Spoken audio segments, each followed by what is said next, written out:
അല്ലേ? കരഞ്ഞില്ലെങ്കിൽ ബേജാറാണ്. കരഞ്ഞില്ലെങ്കിൽ ആ കുട്ടിയെ തലകീഴായിട്ടൊക്കെ പിടിച്ചിട്ടൊക്കെ ഡോക്ടർമാരും നഴ്സുമാരും കരയിക്കാൻ മെനക്കെടുകയൊക്കെ ചെയ്യും. അത് പ്രകൃതിപരമായൊരു നിയമമാണ്, കുട്ടി കരയും. എന്നാൽ ഈ കുട്ടി കരയുന്നതിന് മറ്റൊരു കാരണം കൂടി ഉണ്ടായേക്കാം എന്ന് നബി സല്ലല്ലാഹു അലൈഹി വസല്ലം പറയുന്നു. ഉണ്ടെന്ന്, ഉണ്ടായേക്കാം എന്നല്ല, ഉണ്ട്. മാമിൻ ബനി ആദമ മിൻ മൗലൂദിൻ, മനുഷ്യന്റെ സന്തതികളിൽ ഒരു കുട്ടിയുമില്ല ഇല്ലാ മസ്സഹു ശൈത്താനു ഇദീന ഉലിദ, ജനിച്ചാലുടനെ പിശാച് വന്ന് തൊട്ടിട്ടല്ലാതെ.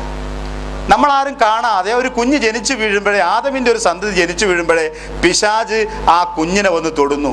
ഫയസ്തഹില്ലു സാരിഹൻ, അപ്പം ആ കുട്ടി അലമുറയിട്ട് കരയാൻ തുടങ്ങും. മിൻ മസ്യ ശൈത്താൻ, പിശാച് വന്ന് തൊടുന്നത് കൊണ്ട് എന്ന് പറഞ്ഞിരിക്കുന്നു. ഇതിൻ്റെ അർത്ഥം ഈ കുട്ടിയെ കരയിക്കുക എന്ന പുണ്യകർമ്മം ചെയ്യുന്നത് ശൈത്താൻ എന്ന മഹാനാണെന്ന് പറയാനല്ല, അസ്തഗ്ഫിറുല്ലാഹ്, അതല്ല പറഞ്ഞതിൻ്റെ അർത്ഥം.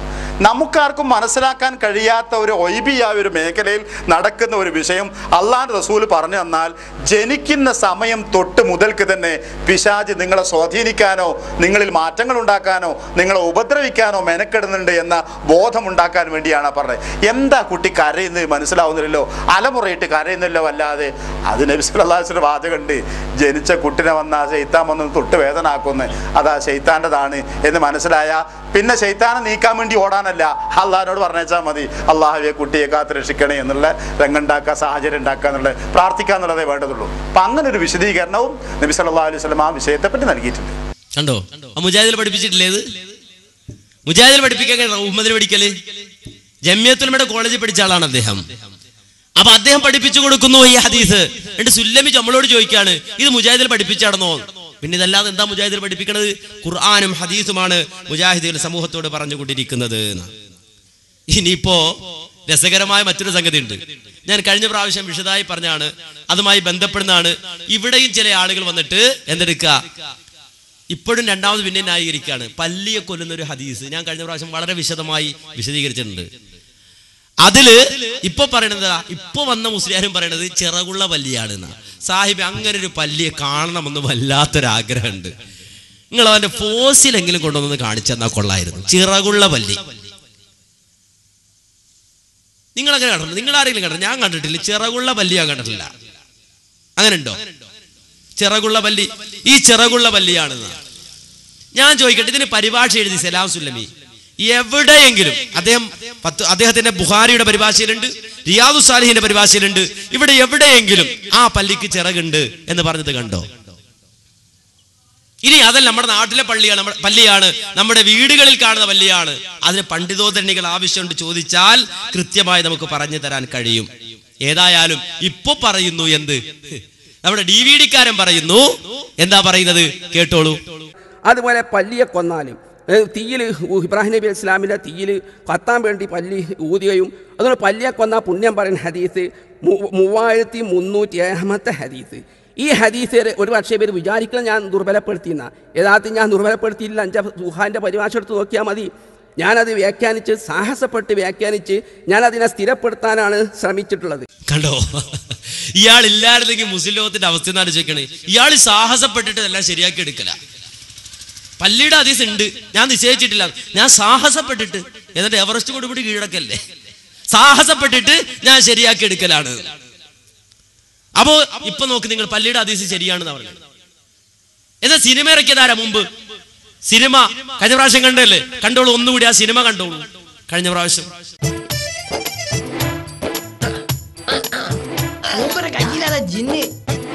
ഇത് ജിന്നല്ല, പല്ലിയാണ്. ഒറ്റയടിക്ക് ഞാൻ ഈ പല്ലിയെ കൊന്നു. ഒരു പല്ലിയെ കൊല്ലാൻ ഡോക്ടർ സുഹൈർ രണ്ടാമത് അടിക്കേണ്ടി വന്നിട്ടില്ല. പല്ലിനെ നമ്മൾ ഒരൊറ്റയടിക്ക് കൊന്നാല് 20,000 ഇരട്ടിയ കൂലി. അടിന്റെ എണ്ണം കൂടുന്തോറും കൂലി കുറയൂ. അങ്ങനെയാണ്. അല്ല ഡോക്ടറെ, ഈ പല്ലി നമ്മളോട് എന്ത് തെറ്റാ ചെയ്തത്? ഇബ്രാഹിം നബിയെ തീയിലിട്ടപ്പോൾ ആ തീ ഊതി കത്തിച്ചത് ഒരു പല്ലിയാണ്. ആണോ? അതുകൊണ്ട് അതിന്റെ അടുത്ത തലമുറകളെ അടിച്ചു കൊന്നാൽ നമുക്ക് സ്വർഗ്ഗത്തിൽ പോവാം. ഓഹോ, അങ്ങനെയാണെങ്കിൽ കായംകുളം കൊച്ചുണ്ണിയുടെ സന്താന പരമ്പരകളുടെ കയ്യൊക്കെ വെട്ടണ്ടേ? മൂപ്പര് എത്ര കളവാ നടത്തിയത്. പല്ലിയുടെ കാര്യം പറയുമ്പോ കായംകുളം കൊച്ചുണ്ണിയുടെ കാര്യം എല്ലാം ചെയ്യില്ലേ? കണ്ടോ? അപ്പൊ ഇതാരാ? പള്ളിയുടെ അതിൽ സാഹസപ്പെട്ട് നന്നാക്കി, മടവൂരിൽ സാഹസപ്പെട്ട് കുളവാക്കി. ഇല്ലേ?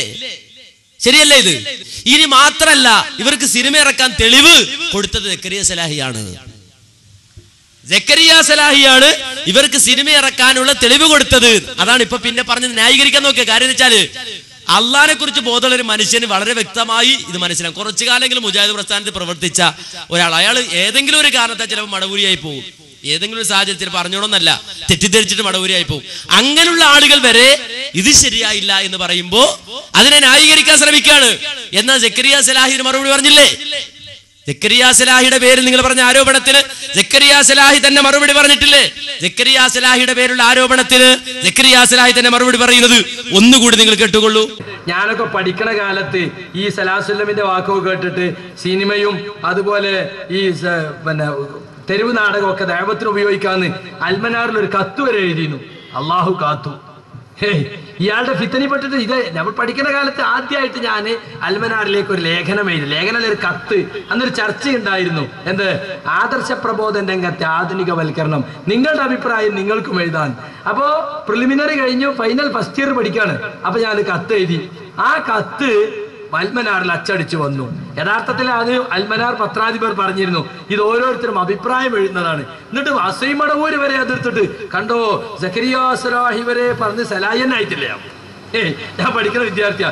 ഈ സക്കരിയ സലാഹി വരെ സിനിമയിലൂടെ പ്രബോധനം നടത്താമെന്ന് പറഞ്ഞിരിക്കുന്നു. കണ്ടോ? ഇത് 2002 ഇസ്ലാഹിൽ വളരെ വ്യക്തമായി ഇതിന് മറുപടി എഴുതുകയും ചെയ്തിട്ടുണ്ട്. അപ്പൊ പഠിച്ചുകൊണ്ട സമയത്ത് വന്നൊരു ചർച്ച, പലരും അഭിപ്രായം എഴുതി. അക്കൂട്ടത്തിൽ സക്കരിയ സലാഹി എഴുതിയ കുട്ടിയാണ്. അങ്ങനെ എഴുതിയ ഏതോ ഒരു കുറിപ്പ്, ഒരു കത്ത് എടുത്തോണ്ട് വന്നിട്ട് പറയണ അന്ന് സക്കരിയ സലാഹി പറഞ്ഞിട്ടുണ്ട്. അപ്പൊ അതിന്റെ നിജാവസ്ഥ എന്താ നിങ്ങൾ മനസ്സിലായല്ലോ. പിന്നെ കാര്യമായിട്ട് നമ്മൾ ഈ ആയത്തും ഹദീസും ഒക്കെ ഇവര് കൊള്ളയടിച്ചത് പറയുമ്പോ ഇവരിപ്പോ കാര്യമായിട്ട് വന്ന് പറഞ്ഞ മറ്റൊരു ആരോപണം എന്തായിരുന്നു അറിയോ? ചങ്ങരംകുളത്ത് മുജാഹിദികൾ സമ്മേളനം നടത്തിയപ്പോ ബാറുകൾ പൂട്ടിച്ചു എന്നാണ്. അതിനിവർക്ക് എന്താ കേട്? 4 ദിവസം പ്രയാസായി. 4 ദിവസത്തേക്ക് ബാറ് പൂട്ടിച്ചെന്ന് സുബ്ഹാനല്ലാഹ്. പിന്നെ തുറന്നിടണോ? വേണോ? എന്താ ചെയ്യേണ്ടത്? ബാറ് പൂട്ടിച്ച് പരാതി പറയാണ്. എന്തിനാ? ഞാൻ ഇത് അന്ന് അതിന്റെ പിറ്റേന്ന് തന്നെ നമ്മൾ മറുപടി പറഞ്ഞു കൊടുത്തതാണ്. നിങ്ങൾക്ക് എന്തിനാ എത്ര വിഷമോ? ബാറ് 4 ദിവസം പൂട്ടി കിടന്നോട്ടെ, എത്ര റെസ്റ്റ് എടുക്കാലോ, അത്രയും കരളിനൊക്കെ നല്ലതാ. ഇത് വളരെ വ്യക്തമായി പറഞ്ഞു. എന്നാൽ ഇപ്പൊ ഈ അടുത്ത് വന്ന് പ്രസംഗിച്ച ആ ഒരു അവസ്ഥയിലും ബാറ് പൂട്ടിച്ച കഥ പറഞ്ഞവരെ നിങ്ങൾ ആത്മാർത്ഥതയോടെയാണ് പറഞ്ഞതെങ്കിൽ ഞാനൊരു കഥ അങ്ങോട്ട് പറഞ്ഞു തരാം. ഇത് ബാറ് പൂട്ടിച്ച കഥയല്ല, ബാറ് തുറപ്പിച്ച കഥയാണ്. എവിടെ? അള്ളാഹുവിന്റെ പള്ളിയുടെ മുന്നിൽ, റബ്ബിന്റെ പള്ളിയുടെ മുന്നിൽ മടവൂരികൾ ബാറ് തുറപ്പിച്ച കഥ അറിയോ നിങ്ങൾക്ക്? മലയാളം വായിക്കാൻ അറിയുന്ന, അള്ളാഹുവിനെ പേടിക്കുന്ന ഏതെങ്കിലും മനുഷ്യരുണ്ടെങ്കിൽ വന്നാൽ തരാം അതിന്റെ പ്രൂഫ്. അറിയോ? തൃശ്ശൂർ നടന്ന സമ്മേളനത്തിൽ അവിടുത്തെ സ്റ്റേജിൽ വിരാജിച്ച ഒരു മഹാൻ, സമാപന സമ്മേളനത്തിലടക്കം തൃശ്ശൂർ സമ്മേളനത്തിൽ സ്റ്റേജിൽ വിരാജിച്ച മഹാൻ അള്ളാഹുവിന്റെ പള്ളിക്ക് മുന്നിൽ ബാറ് തുറപ്പിച്ചതിന്റെ എവിഡൻസ് നിങ്ങൾ എന്താ വിചാരിച്ചത്? കഴിഞ്ഞ പ്രാവശ്യം ഞാനൊരു ചതി പറഞ്ഞു തന്നില്ലേ? വർത്തമാനം നടത്തിയ ചതി. അതിന് മറുപടി പറയാൻ വന്ന മുസ്ലിയാര് പറയണത് ഷബാബും പണ്ട് പ്രതിസന്ധിയിലായിട്ടുണ്ട്. അത് ശരിയാ. പക്ഷേ ആരാന്റെ പേരിൽ ലോൺ എടുത്തിട്ട് അവരെ വഞ്ചിച്ചിട്ടില്ല.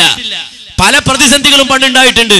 പക്ഷേ അവിടെ തൊഴിലെടുക്കാൻ വന്ന, പണിയെടുക്കാൻ വന്നവന്റെ പേരിൽ ലോൺ അടക്കാതെ അവസാനം ശമ്പളത്തിന് പകരം ജപ്തി നോട്ടീസ് എടുത്ത് കയ്യിൽ കൊടുത്തു പോന്ന ഒരു പാരമ്പര്യം മുജാഹിദ് പ്രസ്ഥാനത്തിനില്ല. എന്ത് തോന്നിയാസം കാണിച്ചിട്ട് അത് ഷബാബിൽ പണ്ടുണ്ടായിരുന്നു.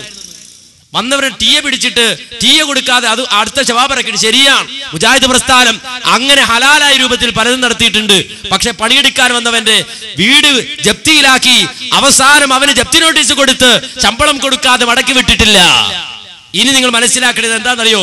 കണ്ടോ, ശ്രീമാൻ VL Ittiyachan, Hotel Merlin International, Poothole, Thrissur Salafi complex construction കമ്മിറ്റിയുടെ ലെറ്റർ ഹെഡിൽ എഴുതി കൊടുക്കുക. ആരാ കൊടുക്കുന്നത്? കേട്ടോളൂ. വിഷയം Hotel Merlin International bar licence അനുവദിച്ചു കിട്ടുന്നതിൽ എതിർപ്പില്ല എന്ന് കാണിക്കുന്ന NOC നൽകുന്നത് സംബന്ധിച്ച്. പള്ളിയുടെ മുന്നിൽ ബാർ തുറക്കാൻ ഒരു പ്രശ്നമില്ല, നോ ഒബ്ജക്ഷൻ, ഒരു പ്രശ്നമില്ല. തുറക്കാൻ ഉള്ള കത്ത് കൊടുക്കാണ്, അതിനുള്ള സർട്ടിഫിക്കറ്റ് കൊടുക്കാണ്. Thrissur taluk, Thrissur village survey 2080/9 2090/1 number ഭൂമിയിൽ ഒരു മുസ്ലിം പള്ളി നിർമ്മിക്കുന്നതിലേക്കായി സർക്കാരിലേക്ക് അനുവാദത്തിന് അപേക്ഷിക്കുകയും ആയത് അനുവദിച്ചു തരികയും ചെയ്തിട്ടുള്ളതാണ്. പള്ളി നിർമ്മാണത്തിനോ തുടർ പ്രവർത്തനങ്ങൾക്കോ യാതൊരുവിധ തടസ്സവും ഭംഗവും ഉണ്ടാവുക